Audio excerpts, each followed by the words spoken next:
नमस्ते, मेरा नाम डेविड है और आप दी ललन टॉप देख रहे हैं। हेट स्पीच को लेकर फेसबुक पर लगातार सवाल उठते रहे हैं। पहली बार फेसबुक ने अपनी रिपोर्ट में इस मसले पर जानकारी दी है। कंपनी ने दावा किया है कि उसके प्लेटफॉर्म पर हेट स्पीच या नफरत फैलाने वाले कंटेंट की तादाद बेहद कम है। आंकड़े देते हुए फेसबुक ने बताया कि उसने ऐसे कितने मामलों पर एक्शन लिया। इसके अलावा ये भी जानकारी दी कि भारत से उसके पास आने वाले रिक्वेस्ट की संख्या में अच्छी खासी बढ़ोतरी हुई है। फेसबुक ने सारे राज अपने द्विवार्षिक पारदर्शिता रिपोर्ट में खोले हैं। फेसबुक इंटीग्रिटी के वाइस प्रेसिडेंट गेन रोसेन ने बताया कि ये सब कैसे मुमकिन हुआ। उन्होंने एक पोस्ट में लिखा, फेसबुक में हमने आर्टिफिशियल इंटेलिजेंस को काफ़ी तवज्जो दी है। इसी की वजह से हम पहले से कहीं ज़्यादा हेट स्पीच वाले कंटेंट को हटाने में सक्षम हैं। यूजर की ओर से इसकी रिपोर्ट करने से पहले ही हम ऐसे कंटेंट को फिल्टर कर देते हैं। इस तिमाही में हमने इन्फोर्समेंट मैट्रिक्स को भी शामिल किया है। ये बताता है कि हमारे प्लेटफॉर्म पर कितना हेट स्पीच कंटेंट आया और कितनों पर हमने एक्शन लिया। यह दिखाता है कि हम हार्मफुल कंटेंट को पकड़ने में प्रगति कर रहे हैं।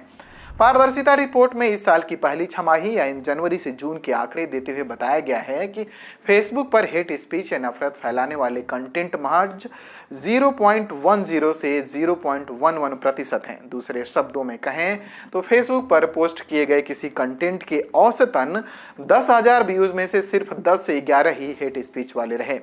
रिपोर्ट में दावा किया गया है कि फेसबुक ने नफरत फैलाने वाली सामग्री की लगभग 22.1 मिलियन यानी लगभग 2 करोड़ 21 लाख पीस पर कार्रवाई की। इसमें 19.2 मिलियन यानी 1 करोड़ 92 लाख पोस्ट हिंसक और ग्राफिक कंटेंट था। 12.4 मिलियन यानी 1 करोड़ 24 लाख बच्चों की नग्नता और यौन शोषण से जुड़े थे।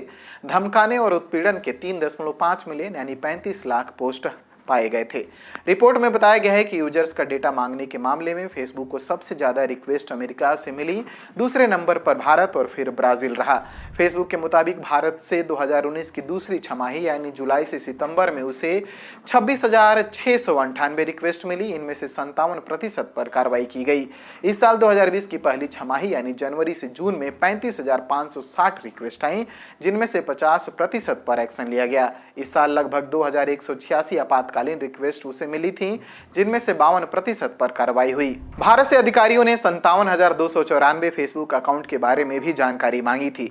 पारदर्शिता रिपोर्ट में बताया गया है कि भारत में फेसबुक अकाउंट्स को प्रिजर्व करने की 4,132 रिक्वेस्ट मिली थी। इनके आधार पर लगभग 9,406 अकाउंट्स पर एक्शन लिया गया। इस तरह की रिक्वेस्ट पर कार्रवाई में फेसबुक किसी यूजर की जानकारी को सिक्योर कर लेता है, लेकिन संरक्षित रिकॉर्ड का खुलासा तब तक नहीं करता जब तक कानूनी प्रक्रिया पूरी ना हो जाए। अपने प्लेटफॉर्म पर हेट स्पीच से निपटने और उसकी लेबलिंग के उपायों को लेकर फेसबुक सवालों के घेरे में रहा है।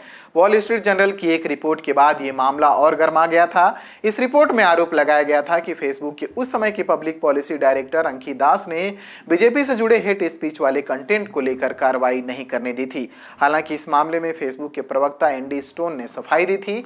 बाद में मामला संसदीय समिति तक पहुंचा और अंत में अंकी दास को इस्तीफा देना पड़ा। अगर इस वीडियो को आप यूट्यूब पर देख रहे हैं तो हमारे चैनल को सब्सक्राइब करिए, फेसबुक पर देख रहे हैं तो हमारे पेज को लाइक करिए और अब तक आपने हमारा ऐप डाउनलोड नहीं किया है तो डाउनलोड करिए। Thank you. क्या अंतर है भारत के और विदेश के हायर एजुकेशन सिस्टम में और कैसे लाया जा सकता है इसमें बदलाव?